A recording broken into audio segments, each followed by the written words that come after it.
आप सभी दोस्तों का, मित्रों का हमारे गुरु मंत्र एकेडमी में स्वागत है। और जैसे कि हम लोग पिछली कक्षाओं में हमारा क्रम से चला आ रहा है कि हम लोग संधियाँ पढ़ रहे हैं। कल हमने जो है व्यंजन संधि जो है पढ़ना आरंभ किया था। आज उसी क्रम में हम दूसरी उसका जो है भेद पढ़ेंगे। तब तक जो है आप ये इस वीडियो को लाइक कर दीजिए, लिंक इसके, और शेयर कर दीजिए। चलिए हम लोग देखते हैं जो हमारा दूसरा है, इसमें दूसरा क्रम है संधि में, वह हमारी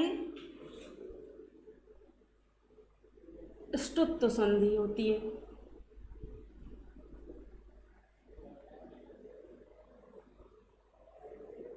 जो हमारी व्यंजन संधि में दूसरी संधि होती है वो हमारी स्तुत्व संधि होती है। इसका जो सूत्र होता है, इसका जो सूत्र होता है वो है स्टुना स्टु। ये इसका सूत्र होता है।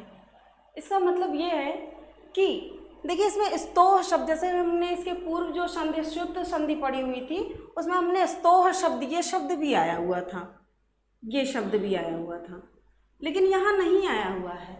जो संस्कृत है इसमें हमारी अगर एक बार कोई चीज़ कह दी जाती है तो हम बार बार उन चीज़ों का जो है प्रयोग नहीं करते हैं, बस उनकी हम अनुवृत्ति कर लेते हैं। यानी आगे के सूत्रों से हम उसे जो है पुनः जब नए चीज़ों का प्रयोग करते हैं, नई सूत्रों का प्रयोग करते हैं या कुछ नया कार्य करते हैं तो उसमें उसको ग्रहण कर लेते हैं। बार बार लिखते नहीं हैं, बस उसकी अनुवृत्ति हो जाती है, उन चीज़ों को हम ग्रहण कर लेते हैं। तो इस तरह से यहाँ भी हम स्तोह शब्द, जो ये स्तोह आया है जिसका मतलब होता है छोटा शा, यानी दंत शा और तवर्ग, उसको हम यहाँ पे ग्रहण कर लेंगे। और जब ग्रहण कर लेंगे तो इसका मतलब ये होगा कि यदि जो है सकार और तवर्ग के पश्चात सकार, यानी ये कहने का तात्पर्य ये है ये शा हो और या जो है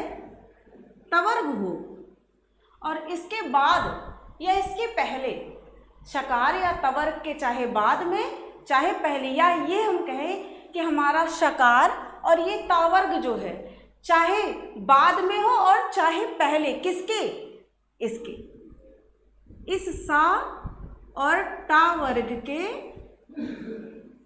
इस सा और टा वर्ग, इस सा को क्या कहते हैं, मूर्धन्य शकार कहते हैं। इस सा के पहले या बाद में ये शा या तवर्ग हो, या फिर इस शा इस तवर्ग के पहले या बाद में तवर्ग या शा हो। तो ऐसी दशा में जो हमारा तवर्ग होगा और सा होगा, जो हमारा तवर्ग होगा और सा होगा, वो हमारा इस सा में, ये सा इस सा में बदल जाएगा और हमारा तवर्ग टा वर्ग में बदल जाएगा। जैसे कि हम कल भी बताए हुए थे कि तवर्ग में क्या क्या चीज़ें आती हैं। तवर्ग में हमारे ये ता आता है, था आता है, दा आता है, धा आता है और ना आता है। ये 5 अक्षर हमारे तावर्ग में आते हैं, ता, था, दा, धा और ना। टावर्ग में कौन कौन से अक्षर आते हैं हमारे, टा आता है, ठा आता है, डा आता है, ढा आता है और अड़ा आता है। ये हमारे अक्षर आते हैं, टा, ठा, ड, ढ और ड़ा। ये हमारे 5 अक्षर टावर्ग में आते हैं, और ता, था, दा, ध, ना, ये 5 अक्षर हमारे टावर्ग में आते हैं। कहने का तात्पर्य, जैसे हमने स्तुत्व संधि में पढ़ा था कि यदि शकार या तवर्ग के बाद शकार यानी बड़ा शा, कहने का तात्पर्य तालव्य शा, या हमारा जो है चा वर्ग आता है तो हमारा ता और दंत शा हमारा चा वर्ग और शकार में बदल जाता है। यहाँ क्या है, यहाँ शा वर्ग और तावर्ग, शकार और तावर्ग, चाहे ये बाद में आया हो चाहे पहले आया हो, परिवर्तन हमेशा जो है इसी शा वर्ग और इसी शकार और तावर्ग में होगा। और किनके योग में होगा, यानी इसके साथ हमारा ये मूर्धन्य सकार मिल रहा हो और ये टवर्ग मिल रहा हो। अगर मूर्धन्य शकार और हमारा टवर्ग का योग इस सा से और इस तवर्ग से होता है तो परिवर्तन जो होगा वो हमेशा इस सा में और तावर्ग में होगा। अब हम इसे तालिका से ज़रा देख लेते हैं, तब हमें चीज़ें ज़्यादा अच्छे से समझ में आएंगी। देखिए, जब इसको तालिका से देखते हैं तो हम इस तरह से इसको देख सकते हैं कि इधर हम लिख लेते हैं तवर्ग और इधर हम लिख लेते हैं टावर्ग। ठीक, यहाँ हम लिख लेते हैं छोटा शा, ये जो हमारा है, और यहाँ लिख लेते हैं ये शा हम लिख लेते हैं। ठीक, इसी के साथ हम इसको मान लेंगे। इसके बाद जो है हमारा यहाँ देखिए तावर्ग में क्या था, ता, था, दा, धा और ना, ये हमारे अक्षर आएंगे।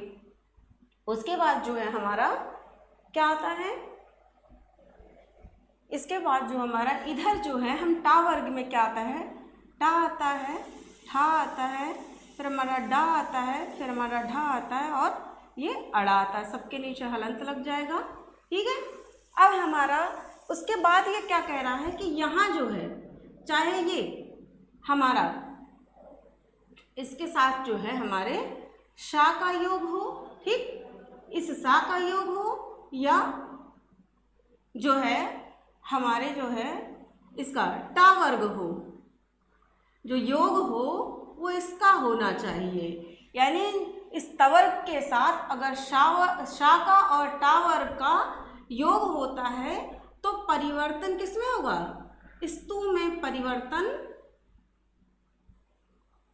होगा।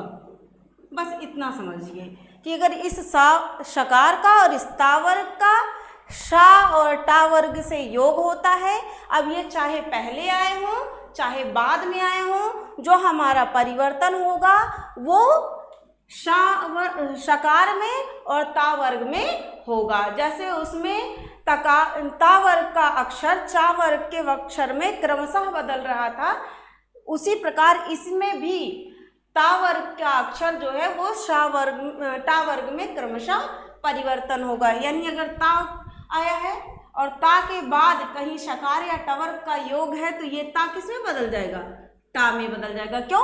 क्योंकि ये ता वर्ग जो ये ता है ये अपने वर्ग का पहला अक्षर है और इधर टा जो है ये अपने वर्ग का पहला अक्षर है, तो पहला अक्षर पहले अक्षर में परिवर्तित होगा। इसी तरह से ये था जो है इसमें ठा में परिवर्तित होगा। क्यों ठा में परिवर्तित होगा? क्योंकि ये था जो है अपने वर्ग का दूसरा अक्षर है और इधर जो है ठा जो है ये भी अपने वर्ग का यानी टा वर्ग का दूसरा अक्षर है। इसी तरह से ये दा जो है हमारा डा में परिवर्तित होगा, ये दा हमारा डा में परिवर्तित होगा, ये अपने वर्ग का तीसरा अक्षर है और इधर ये हमारा डा भी अपने वर्ग का तीसरा अक्षर है। इसी तरह से धा हमारा ढा में परिवर्तन होगा। क्यों? क्योंकि ये अपने वर्ग का ता वर्ग का चौथा अक्षर है और ये अपने वर्ग का चौथा अक्षर है। ठीक इसी प्रकार जो है ये अपने वर्ग का, देखिए ना जो है अपने वर्ग का पांचवा अक्षर है और इधर डा जो हमारा ये भी अपने वर्ग का पांचवा अक्षर है, तो ये पांचवें अक्षर में बदल जाएगा। और इधर शा जो है ये मूर्धन्य शकार में बदल, वहाँ क्या हो रहा था, वहाँ छोटा शा जो है दंत शा जो है हमारा तालव्य शा में बदल रहा था, यहाँ हमारा जो है दंत शा वो मूर्धन्य शा में बदल रहा। अब ऐसा नहीं है कि इस सा के बाद ये सा अगर नहीं आएगा तो कोई परिवर्तन नहीं, अगर इस सा के बाद इन वर्णों में से टा वर्ग का भी कोई अक्षर आता है तो जब ये शा बदलेगा तो शा में ही बदलेगा, किसी और अक्षर में नहीं बदलेगा। और ता वर्ग के बाद इनमें से कोई अक्षर आता है या ये शा आता है तो भी ये ता वर्ग क्रमशः इन्हीं में बदल जाएगा। अब चलिए इनके हम उदाहरण देख लेते हैं। ये हम आप जो है इसको जो है चाहे स्क्रीनशॉट कर लीजिए चाहे आप लोग नोट कर लीजिए। देखिए आगे हम इसका जो है हम देखते हैं इसके उदाहरण जो हैं। इसके उदाहरण में देखिए जो बहुत फेमस उदाहरण इनके पूछते हैं, इसको हम मिटा लेते हैं।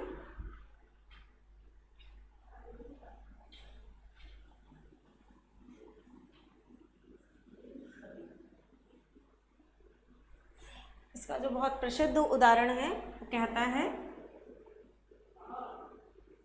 ततधन टीका शब्द मिलता है, ततधन टीका शब्द मिलता है। देखिए यहाँ हमें क्या मिला है और यहाँ क्या मिला है। हमें परिभाषा के अनुसार मिला है कि इधर हमें देखिए तवर्ग मिल गया है, पहले तवर्ग मिल गया, चाहे तवर्ग पहले होता चाहे बाद में होता, परिवर्तन हमेशा तावर्ग में होगा अगर वो टावर्ग से या मूर्धन्य श से उसका योग होता है। तो इस तरह से देखिए यहाँ तावर्ग का पहला अक्षर ता है और यहाँ टावर्ग का पहला अक्षर टा है, इसीलिए परिवर्तन कहाँ होगा, इस ता में होगा। अब ता में जब परिवर्तन होगा तो ये अपने वर्ग का पहला अक्षर है टावर्ग का, तो ये टावर्ग के पहले अक्षर में बदलेगा। तो टावर्ग का पहला अक्षर क्या है, ये टा है, तो यहाँ टा हो जाएगा। अब इसको जब हम जोड़ के लिखेंगे तो ये हमारा क्या होगा, हमारा ये टा है और फिर यहाँ पे ये हो जाएगा और ये आपकी मात्रा है, ये टट्टी का शब्द यहाँ पे बनेगा। उसके बाद देखिए फिर क्या बनता है इसमें, और दूसरा जो उदाहरण है इसमें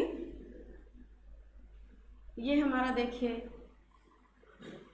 रामश शब्द है और यहाँ पे ये षष्ठा शब्द, ये देखिए। अब यहाँ इस सा का देखिए, इस सा से हमारा योग हो रहा है, यानी मूर्धन्य हमारा जो दंत शा है उस दंत शा का हमारे मूर्धन्य शा से, जिसको आप षटकोण वाला या खड़यंत्र वाला बहुत तरीके के नाम हैं इसके, लेकिन इसका सही नाम है मूर्धन्य शा। अगर हमारे दंत शा का यानी छोटे शा का योग जो है वो मूर्धन्य शा से होगा तो ये हमारा शा किसमें बदल जाएगा, इस मूर्धन्य शा में बदल जाएगा। बस हमें अपने इसी सा में और ता वर्ग में परिवर्तन करना है, इस बात का ध्यान रखना है। तो इस तरह से जब हमारा ये परिवर्तन होगा तो ये हमारा क्या हो जाएगा, ये हमारा रामस हो जाएगा। अगर यहाँ कोई स्वर होता तो जुड़ता, स्वर है नहीं इसीलिए आधा लिखेंगे, फिर ये षष्ठा यहाँ हमारा ये जुड़ जाएगा। इस तरह से हमारा रामस षष्ठा शब्द बना। देखिए आगे इसके उदाहरण देख लीजिए, और भी हैं, देखिए हम उदाहरण ही करते हैं। इसके बाद देखिए एक शब्द आता है, ये कृष शब्द आता है, कृष और धन नह शब्द ये हमें मिलता है। अब यहाँ देखिए अभी तक हमें क्या मिल रहा था, हमारा तवर्ग और शा जो है दंतशा ये हमारा पहली तरफ मिल रहा था, लेकिन अब यहाँ क्या देख रहे हैं कि ये हमारा जो ना है ये तावर्ग का अक्षर है, ये ना जो हमारा ये तावर्ग का अक्षर है और ये हमें कहाँ मिल रहा है, बाद में आया है। तो इसलिए कह रहे हैं इस संधि में क्या होता है, चाहे कोई ये तावर्ग बाद में आया हो या पहले आया हो, शा बाद में आया हो या पहले आया हो, चाहे जहाँ भी हो, परिवर्तन हमेशा जो है तावर्ग और जो है हमारे दंतशा या हम कहें छोटे सा में होता है। अब यहाँ देखो ना आया है, तब अब परिवर्तन कहाँ होगा, इसी ना में होगा। अब ना जब किस में बदलेगा, टा वर्ग में, तो ना अपने वर्ग का पांचवा अक्षर है, तब ये टा वर्ग के पांचवें अक्षर में बदल जाएगा। और जब पांचवें अक्षर में बदल जाएगा तो क्या बनेगा, ये ड़ा बनेगा, कि टा वर्ग का पांचवा अक्षर ड़ा होता है। अब ये जब बनेगा तो हम यहाँ से जब इसको जोड़ देंगे तो ये हमारा कृष शब्द पहले से था, अब ये जब जुड़ जाएगा तो जुड़ करके जो हमारा बनेगा ये कृष्णा शब्द इस तरह से बन जाएगा हमारा। ऐसा समझ में, यहाँ भी इस तरह से इसको ऐसे ना लगा करके ये विसर्ग लगा दे रहे हैं, ठीक, ऐसा समझ में। इसके बाद देखिए फिर इसका और एक उदाहरण है जो बहुत पूछता है,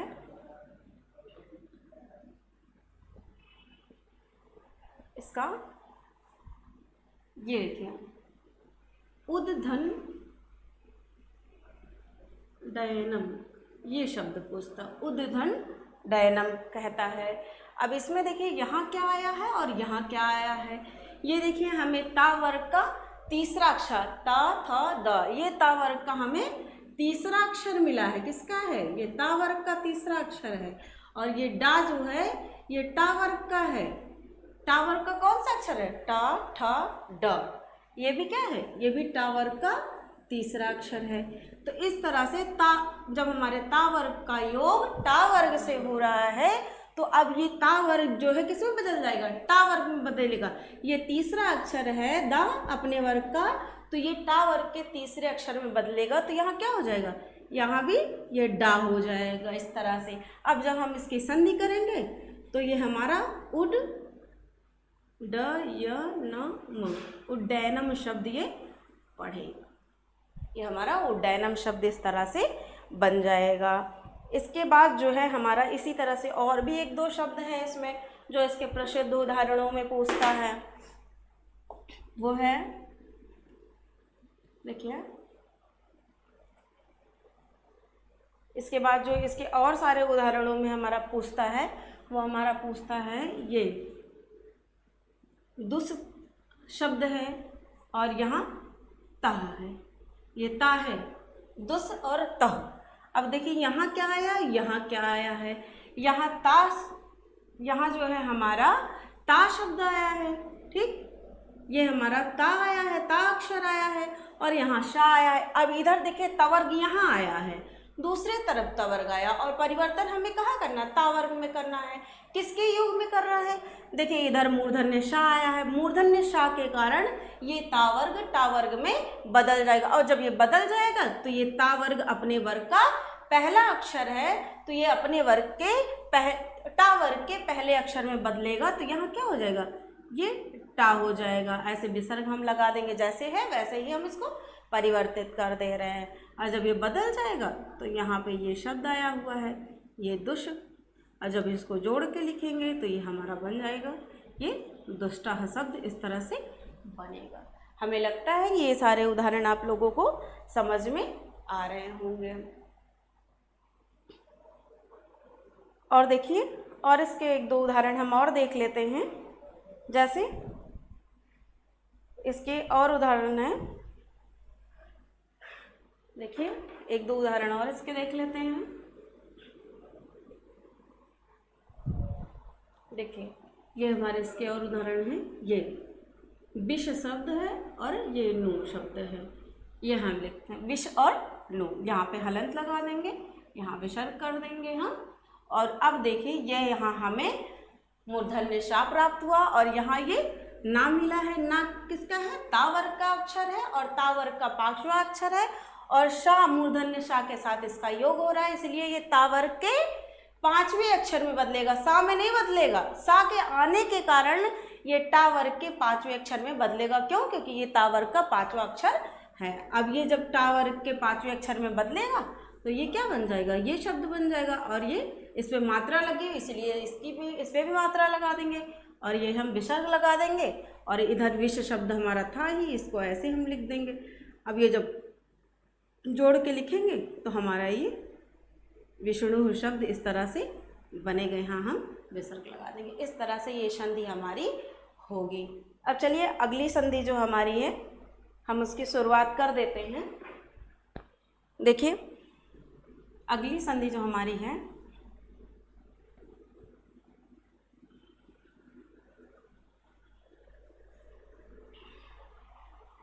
ये देखिए अगली जो हमारी संधि है वो हमारी तीसरी संधि इसमें हो जाएगी, वो हमारी है ये जसत्व संधि बोली जाती है। ये हमारी अगली संधि जो है वो जसत्व संधि है। इसका जो सूत्र होता है वो सूत्र होता है झलांग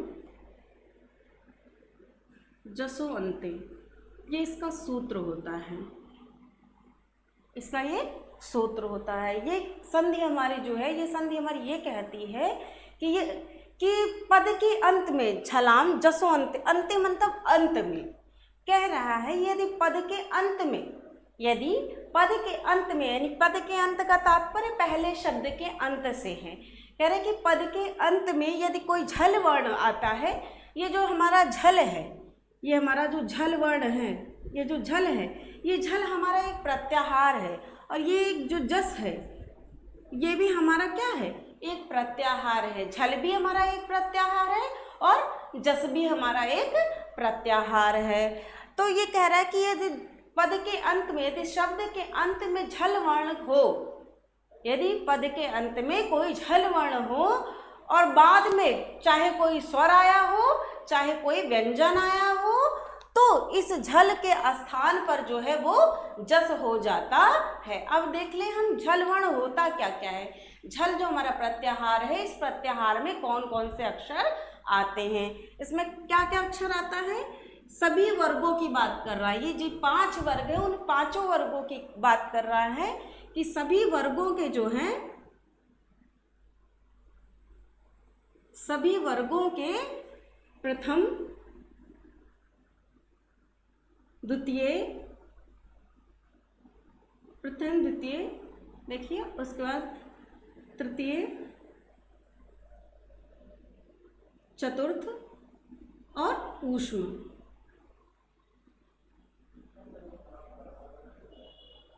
ऊष्म वर्ण, प्रत्येक वर्गों के जो है यहाँ के कर दीजिए, प्रत्येक वर्गों के प्रथम अक्षर, द्वितीय अक्षर, तृतीय अक्षर, चतुर्थ अक्षर और ऊष्म वर्ण जो हमारा शा, श, स और ह होते हैं, इनके आने पर ये क्या होते हैं, ये झल कहे जाते हैं।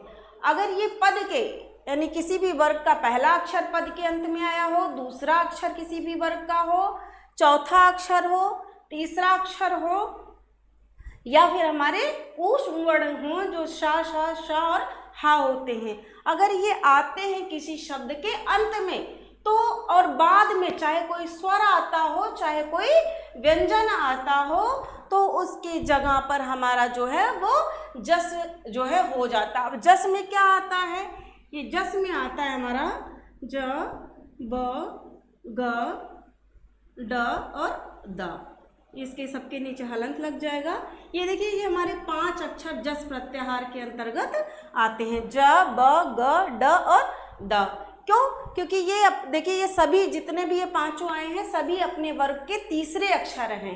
कहने का तात्पर्य है कि अगर किसी पद के अंत में, किसी शब्द के अंत में झल वर्ण का कोई अक्षर आता है तो जब वो बदलेगा तो वो जिस वर्ग का आया होगा, जो पद के अंत में जो अक्षर आया होगा वो जिस भी वर्ग का, चाहे वो पहला अक्षर हो, चाहे दूसरा हो, चाहे तीसरा, चाहे चौथा हो, जब वो बदलेगा तो अगर मान लीजिए चा वर्ग का अक्षर झल के पद के अंत में आया है, चा वर्ग का कोई भी अक्षर आया हो, चा वर्ग के 4 अक्षर जो वर्ग में आएंगे उनमें से कोई भी एक आया हो तो उसमें जब परिवर्तन होगा तो चा वर्ग का कोई भी अक्षर आया होगा तो उसके जगह वहाँ जाएगा।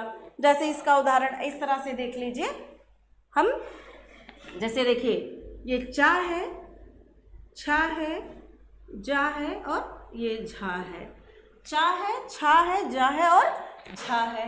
ये इतने हो गए, इनके नीचे हलंत लगा दे रहे हैं। ये 4 अक्षर हो गए ना इस वर्ग के। उसके बाद जो है इसके साथ हम यहाँ ये शा भी लिख देंगे। क्यों इस शा को लिख रहे हैं? क्योंकि इसका उच्चारण स्थान भी जो चा का उच्चारण स्थान, चा वर्ग का उच्चारण स्थान होता है वही इसका उच्चारण स्थान होता है। उसके बाद हम यहाँ लिख देंगे पा, फिर हम फा, फिर हमारा बा है, फिर हमारा भा है, ठीक, पा, फा, बा, भा, और हम इसको छोड़ देंगे। क्यों? क्योंकि पा के स्थान से इनमें से शा, शा, शाह में से कोई और उस वर्ण उच्चारित नहीं होता। इसके बाद देख लीजिए हम ऊपर नीचे करके लिख दे रहे हैं इसको। फिर हमारा जो है फिर आएगा हमारा, ये देख लीजिए का है, खा, गा और ये हमारा घा, ये देखिए आ जाएगा। अब का, खा, गा से क्या उच्चारण होता है? अकुह विसर्जनीय नाम कंठा। यहाँ से हमारा ये ऊष्म व्यंजन जो हमारा आता है ये हा उच्चारित तो हो जाएगा। उसके बाद जो है हमारा आएगा ता वर्ग, हम देख लेते हैं। फिर जो है हमारा देखिए ये हमारे देखिए चा वर्ग का अक्षर हो गया है, ये हमारे जो है वो पा वर्ग का हो गया है, ये हमारे का वर्ग का अक्षर हो गया है। अब जो है हम टा वर्ग को देख लेते हैं, टा, ठा, डा और ढा, ये हमारा देख लेते हैं, ठीक। अब ऋतु रसानाम मूर्धा, इसकी जगह से इस सा का उच्चारण हो जाएगा। इसके बाद हमारा जो है इसके देखिए हलंत लग जाएगा। फिर यहाँ हम ता, था, दा और धा, इसके साथ हम इस सा का उच्चारण करते हैं। समझ में? यहाँ कुछ नहीं रहेगा। इस तरह से ये इतने जो हमारे अक्षर हैं, ये हमारे अक्षर क्या हैं? ये हमारे अक्षर झल कहे जाएंगे। इन्हीं अक्षरों को हम झल प्रत्याहार के अंतर्गत रखेंगे। अब ये कह रहा है कि यदि ऐसे करके ये पद का अंत यानी पहले शब्द के अंत में यदि ये इन अक्षरों में से कोई एक अक्षर आता है तो ये हमारा किस में बदल जाएगा, इस जस प्रत्याहार में बदल जाएगा, यानी इन 5 अक्षरों में परिवर्तन हो जाएगा। जैसे अगर हमारा इस लाइन से यानी चा छा जा झा और इस शाह से तालब्य शाह से कोई अक्षर आता है तो उसकी जगह पर क्या हो जाएगा, ये हमारा जा हो जाएगा, यानी जा इसी वर्ग का तीसरा अक्षर है। तो यानी इस वर्ग का कोई भी अक्षर आया हो जब परिवर्तन होगा तो उसी वर्ग का वो स्वयं के अपने ही वर्ग के तीसरे अक्षर में बदल जाएगा। इसी तरह से मान लीजिए कोई अक्षर जो है जब इसमें पा वर्ग में से कोई अक्षर आएगा पद के अंत में, इनमें से इन चारों अक्षरों में से कोई आएगा तो जब परिवर्तन होगा तो ये पा वर्ग का कोई भी अक्षर होगा वो बदल करके अपने ही वर्ग के तीसरे अक्षर में बदल जाएगा। ठीक इसी तरह से अगर का वर्ग का कोई अक्षर आया और हा आया हुआ है तो ये जब बदलेगा तो अपने ही वर्ग के तीसरे अक्षर में बदलेगा। देखिए यहाँ जैसे गा है और यहाँ भी तीसरा अक्षर क्या है, ये बदल करके ये ही होगा, गा ही बनेगा। ठीक इसी तरह से टा वर्ग का कोई भी अक्षर आया हो और हमारा मूर्धन्य श आया हुआ हो तो जब ये परिवर्तित होगा, इस वर्ग का कोई भी अक्षर हो पद के अंत में, ये जब परिवर्तित होगा तो हमारा परिवर्तित होकर के ये अपने वर्ग का तीसरा अक्षर बनाएगा। ठीक इसी तरह से ता था द ध धा और ये जो हमारा दंत शा है, इनमें से कोई एक अक्षर आया हो तब ये जब पद के अंत में आएंगे, झल वर्ण में से ये इनमें से कोई एक आया होगा पद के अंत में, और जब ये परिवर्तित होगा तो इनमें से यानी ये ता वर्ग का कोई भी अक्षर हो लेकिन परिवर्तित होकर अपने ही वर्ग के तीसरे अक्षर में बदल जाएगा। देखिए इसका तीसरा अक्षर क्या है, ये दा है। जैसे इसके 1-2 उदाहरण हम आज कर लेते हैं, फिर जो है अगले जो है क्लास में करेंगे। इसको आप लोग नोट कर लीजिए, देख लीजिएगा। जैसे इसका एक उदाहरण है, ये जगत और धन क्या है, ईशा शब्द हम लिख दे रहे हैं। जगत और ईशा शब्द हमने कहा कि पद के अंत में झल वर्ण हो और बाद में चाहे कोई व्यंजन हो चाहे स्वर हो, यानी दूसरे शब्द का आरंभ चाहे किसी स्वर से हो रहा हो चाहे किसी व्यंजन से हो रहा हो, उससे हमें मतलब नहीं। परिवर्तन हमेशा हमारा इस झल वर्ण के अंतर्गत होगा। अब ये देखिए झल वर्ण का अक्षर है, क्यों, क्योंकि ये अपने वर्ग का पहला अक्षर है, और ये देखिए हमारा ता है अपने वर्ग का पहला अक्षर है और ये झल के अंतर्गत आता है। तो इस तरह से हमें ये पद है और पद के अंत में, शब्द के अंत में हमें झल वर्ण मिला हुआ है। अब ये झल वर्ण जो है वो जस वर्ण में बदल जाएगा। तो जब ये जस वर्ण में बदल जाएगा तो तात्पर्य ये है, यहाँ ता है तो ता जस वर्ण में बदलेगा तो अपने ही वर्ग के तीसरे अक्षर में बदलेगा। तो ता वर्ग का तीसरा अक्षर क्या है, ये हमारा दा है। अब ये जब दा में बदल जाएगा, ये अपने ही वर्ग के तीसरे अक्षर में बदलेगा, यहाँ दा हो जाएगा। जब हम इसे जोड़ कर लिखेंगे तो ये हमारा जगद हो जाएगा और ये बड़ी की मात्रा यहाँ लग जाएगी और इस तरह से ये हमारा जगदीशा शब्द बनकर तैयार होगा। इसी तरह से चलिए, इसी तरह से देखिए और इसके जो उदाहरण होंगे वो हम अगले क्लास में बताएंगे। आज के लिए बस इतना, तब तक के लिए धन्यवाद।